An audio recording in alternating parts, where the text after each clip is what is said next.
Welcome back. It's Saturday, March 11th in the NBA. My four favorite picks are on the way. Let's recap yesterday, a 1-2 day, but felt like it should have been so much better than that. Scotty Barnes destroys his line. We appreciate him. Evan Mobley has 2 assists at halftime, has an easy pass to Isaac Okoro, and Okoro blows a dunk. That would have been his 3rd assist. And then Clint Capella does not get it done. Had a great first half, did not do anything in the second half. And day 5 of our ladder challenge hit. Not a great day all around. Evan Mobley needed 6 rebounds. He only grabbed 4. I'd be mad at him, but Evan Mobley's been so consistent for the ladder challenge, I can't be too mad. So we're going to forgive and forget. We're going to move on. Day 1 of the ladder challenge should start back up on Monday, so stay tuned for that. If you are new, go down below, hit that subscribe button, drop a like too. And I appreciate you guys, everyone that commented yesterday wishing my dad a happy birthday. I certainly did appreciate it. He appreciated it too. It was not my birthday. Several people said, happy birthday to Austin. It wasn't my birthday. My birthday's in 2 weeks on the 26th, but either way, I appreciate you guys. Now today, like I talked about yesterday, we have a bunch of exclusive offers for the people of Massachusetts that have online mobile sports betting. They have a great offer for DraftKings. All it asks is for the Celtics to score 1 point and you can double your money. So take advantage of all of it.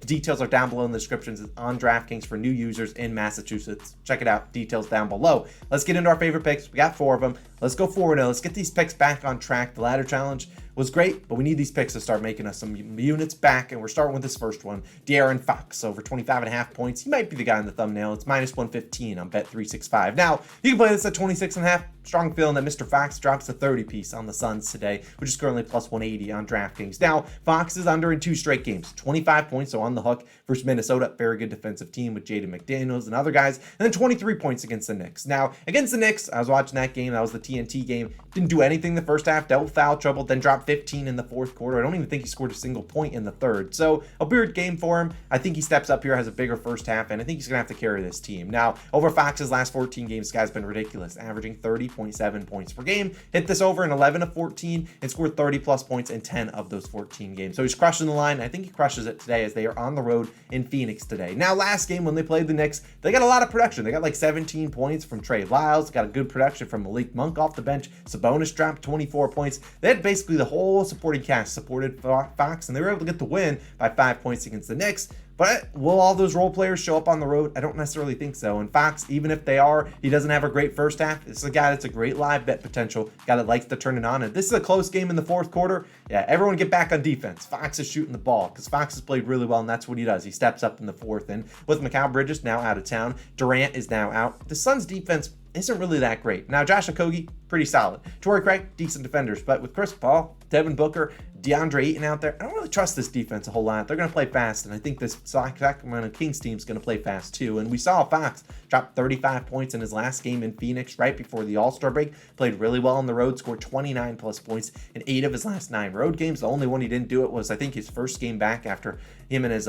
significant other had a baby. So Fox, I think he shoots 20 or more times. He's hit this in 19 of his last 25 games with 20 or more field goal attempts. This feels like a game that the Suns are up in this one, so we should see Fox turning it on as the third and fourth quarter come. I think Fox is a big day in Phoenix. We'll ride with him over 25.5 points. Now, let's keep moving to another guy that I do really like, a really good player, Josh Giddey. I like his over 30.5 PRAs, minus 115 on DraftKings. Almost said a Koji because we were just talking about him. But let's talk about Giddey, though. You can play this up to 31.5, and Giddey and the Thunder are on the road in New Orleans to face the Pelicans. Now, Pelicans are favored by 3 points, but this game projects to be close. I don't see the Pelicans blowing them out. We don't know if Brandon Ingram plays. Also don't really just see the OKC Thunder blowing out this other Pelicans team. So either way, I think this game is close down to the wire. Now, Shai Gilgeous-Alexander is back. Now, he'll take his usage, obviously, but also takes the best defender with him. So Giddey doesn't have to see Herb Jones. He's going to be the guy guarding SGA. Maybe we see Giddey left with Trey Murphy. I don't really know who they will guard him with, but I don't really care. As long as it's not Herb Jones, I'm fine with it. Now, Giddey's played very well with SGA on the court.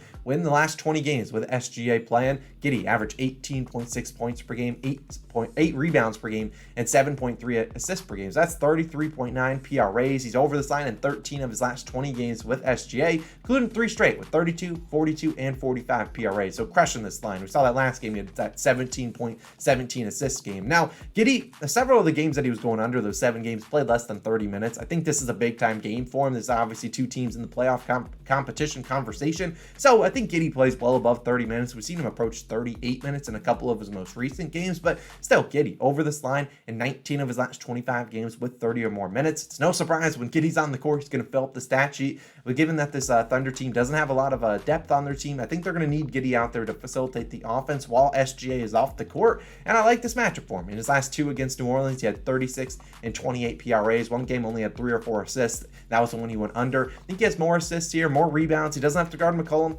Doesn't have to guard Ingram if he plays. He won't have to guard Valanciunas either. So I think he's just chilling in the corner. Maybe he's guarding Trey Murphy, who's more of a, a guy that's just going to sit in the corner, shoot some threes, maybe attack the hoop, but not a whole lot. The over-under is 233.5. So they're expecting a fast-paced game, a lot of points, and I think he's going to be able to get some rebounds and assists in there. I really liked his over 13.5 rebounds plus assists. Also don't mind his over 16.5 points, but I'll combine them. We know Giddey can fill up the stat sheet, get a triple-double randomly. I like his over 30.5 PRAs. I really like that one. We're out of Mr. Giddey. Giddy up. Now let's move on to my 2 final plays. It's going to be a guy that a lot of people don't like on the channel. A lot of people didn't like Scotty Barnes yesterday. He was a no-sweat winner. I don't know what he had at halftime, but he probably almost hit his line at halftime. But let's talk about DeMar DeRozan, over 27.5 points plus assists, which is currently minus 120 on DraftKings. Now, if your line's 28.5, I would check out his points. If his points is 22.5, I'd probably take points. I mean, his assist line is 5.5, but it's plus 120 on the over, so he's going to probably have to hit the points over to hit the assists, points plus assists over if you're at 28.5. But let's talk about him and the Bulls, who are on the road facing the Rockets. Now, Bulls must win game here. They're the 11th seed. They only got 16 games to play. You can't afford losing to bad teams like the Houston Rockets. You just can't. And I know Houston, I think they can keep this game close because the Bulls are a team that, despite, their recent trades and how decent they've looked, they play up and they play down to the competition. They destroyed the Nuggets last game, smoking them.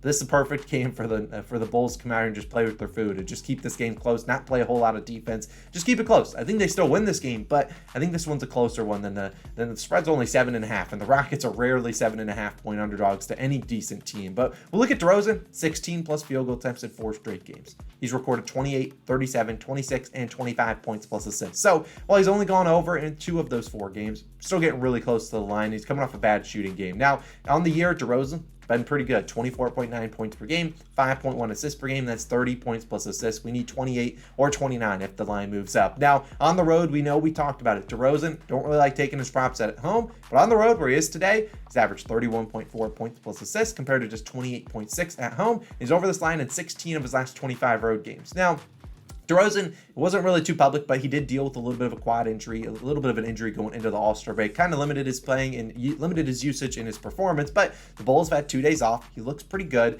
and they don't play until Wednesday. So I don't think there's a minutes limit here. He has had a minutes limit. He was just playing 38 minutes in a blowout, but he's not going to be limited here. If they need him in a must-win game, they're going to put him in there. They're not going to wait a couple minutes just because, we need to rest DeRozan. Now, you don't play until Wednesday. You got 3 or 4 days off, so we've seen DeRozan take advantage of this Houston Rockets matchup. The Houston Rockets don't play a whole lot of defense. He's at 32 and 40 points plus assists in his last 2 games versus Houston this season. The over-under still 223.5 or so. It's not a crazy high one, but the Rockets we know can play pretty fast. They have Kevin Porter Jr. likely back. So I think DeRozan get to his spots. Coming off a bad shooting game where he went 6 for 16, below 40% from the field. We know DeRozan's capable of going out there and having a 11 for 15 type game where he drops 28 points and easily hits this over. But he's also been facilitating for this team, getting his teammates open. I think this is a great matchup for him. We'll take his over 27.5 points plus assists. Now my 3rd or 4th and final play of the day will be a rookie, a guy that the last time we took him, he wronged us good. It's Mr. Walker Kessler of the Utah Jazz to record a double-double. Now, to record a double-double, the most likely outcome here, 10 plus points,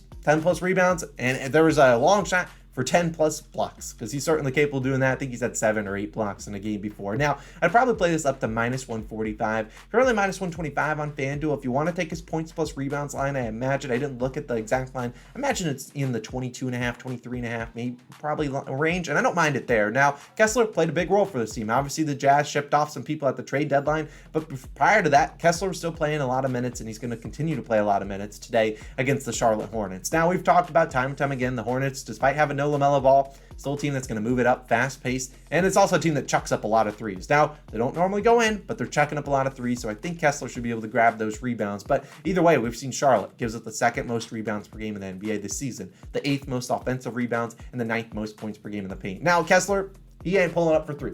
He ain't doing that. That's not his game. He's going to get to the rim. He's going to be fed the ball at the rim. He's just going to have to dunk it, lay it in, or get fouled and go to the free throw line. It's not like he's shooting jump shots. It's not what he does. But given that they give up a lot of offensive rebounds, he could have some offensive rebound tip-in chances. And I just like his matchup today. We know the Charlotte Hornets haven't been the great against opposing centers. So we're going to keep riding with Kessler, who's played in 25 minutes in 7 straight games, approaching 30 in a lot of those games. Recorded a double-double in 5 of 7, including 4 straight. And his 2 misses where he didn't get a double-double, he had 12 and 18 rebounds, so easily crushed the rebounds, but had 9 and 7 points. So didn't get the points done. I think he gets the points done here. Kessler has played in 25 minutes as 23 games as a rookie, 10 plus points in 18 of 23, so a great track record there, and 10 plus rebounds in 16 of 23. So getting the points.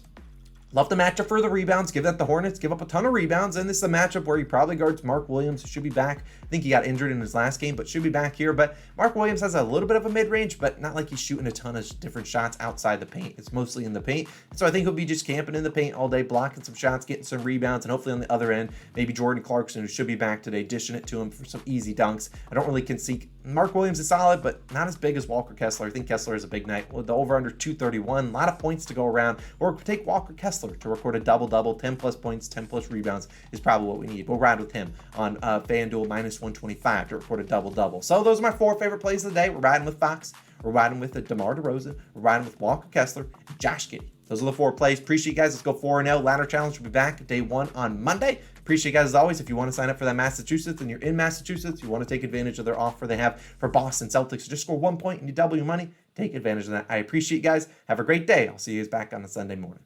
Peace out.